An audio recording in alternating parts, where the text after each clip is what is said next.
Good morning. Joining us today is Bill Hubard. He is Chief Economist at Markets.com.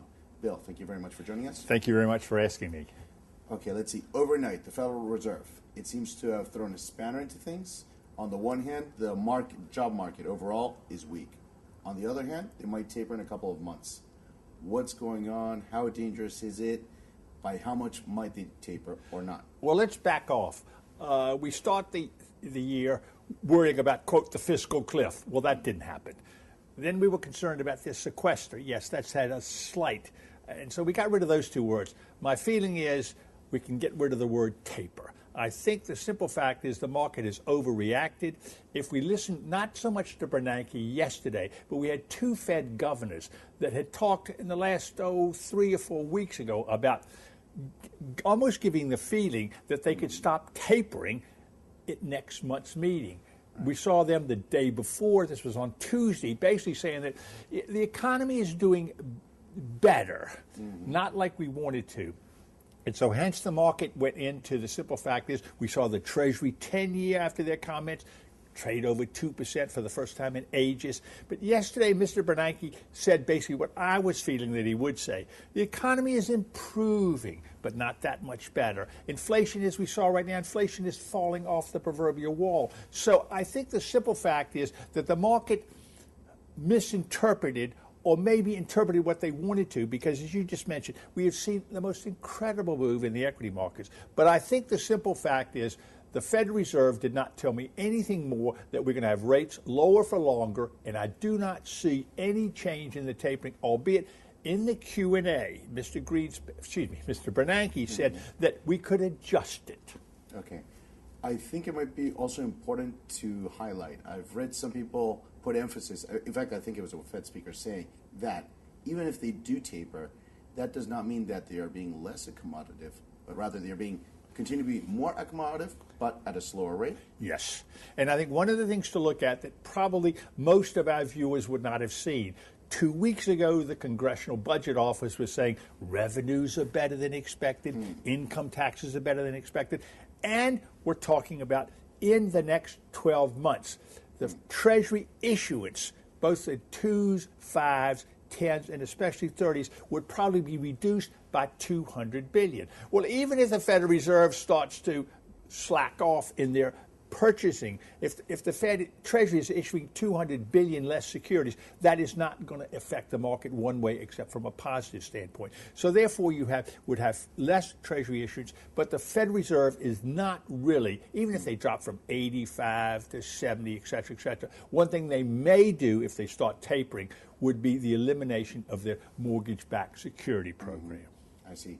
I've also read some commentary, I'm not sure if it was perhaps yourself, saying that the yield on equities is now the same as the yield on fixed income, around 2% in the U.S. It's actually better. And this is one of the things that we were seeing. One, although we did see the Treasury 10-year slightly move above 2% yesterday, okay? The key thing is we're looking at real interest rates, which are negative. So what we've seen in most of the stocks that have been purchased, whether it be the U.S., the UK, even in the Eurozone, these were dividend, high-yield stocks, 4, 5, 6%. Well, if you're getting a negative yield on money markets and government securities, this is one of the reasons that why we were seeing a massive run-up there. And one of the things that we saw, a lot of the stocks that moved the FTSE in the first 6, 7 years of this millennium were basically mining stocks. So you were buying a movement up in commodities, but you were not buying dividend yield and you were not buying price appreciation. Okay.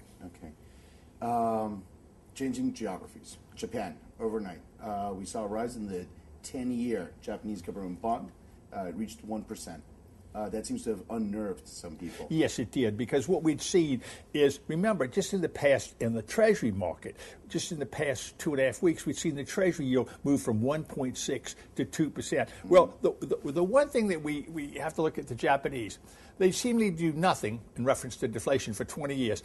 Then everything happens in a space of weeks or days. And as we saw the Japanese 10-year bond back up. And, of course, last night what we saw was an horrific profit-taking in the Nikkei. So profit taking, just Yes, that. yes, I think so. Because remember, although it sold off 7%, that's an horrific one day, and the Japanese don't do anything in half measures. But prior to last night's sell-off, in the last 6 months, the Nikkei was up, and I've said up 79%. Fantastic run. Yes. Again, changing geographies once more, the euro-dollar. In the last couple of weeks, I've seen some strategists talking about the euro-dollar at year-end reaching 135, even 140. Others say 120. I'm in the 120 to 122 level. I think one of the things that we have to look at is on the cross trades. Yes, most everybody will look at euro-dollar. But I mean, one of the things that we've seen is a massive sell-off in the Romanian leu, the Hungarian forint, the Polish zloty. And I was in Prague last week, and I was basically telling them to sell the Czech krona. Well, on Tuesday, we saw the Czech krona fall to a 3-year low against the euro. So the euro has been supported by sell-off in emerging market currencies buying the euro. And what we've seen right now has been sort of a step up, step down, and risk arbitrage trades with the euro dollar, because it's done considerably better against the dollar. But remember, back on the 1st of February, the euro was 138.11. Okay, so it's still off 10 big figures. But I am in the feeling that the eurozone, we will probably get one more rate cut by the ECB towards the middle end of next year. And as I say, I'm in the 122 level for yen. From the point of view of global financial stability, having large, if not massive, capital outflows from emerging countries, we've seen that before in the 90s and 2000s. Could that become dangerous? Well, I think one of the things, and people are starting to go from sort of whispering to now saying, well, this could happen. Because one of the things that we have seen, especially with the BRICS and even some of the other countries like Thailand and Vietnam and Singapore, their external borrowing because of low interest rates have been phenomenal. And now I don't think we'll see the same reaction as we saw with Argentina and Mexico, in the mid to late 80s. But the market is beginning to say, well, these people have borrowed a bucket load of this, that, the other.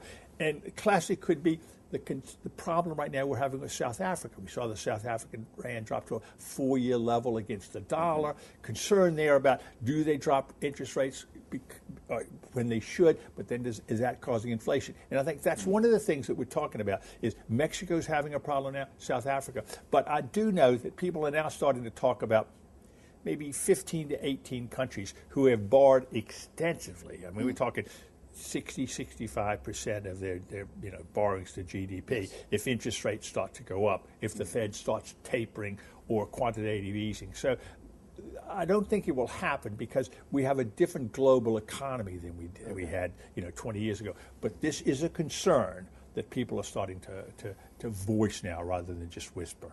All right, fascinating. Well, unfortunately, that's all the time that we have for today.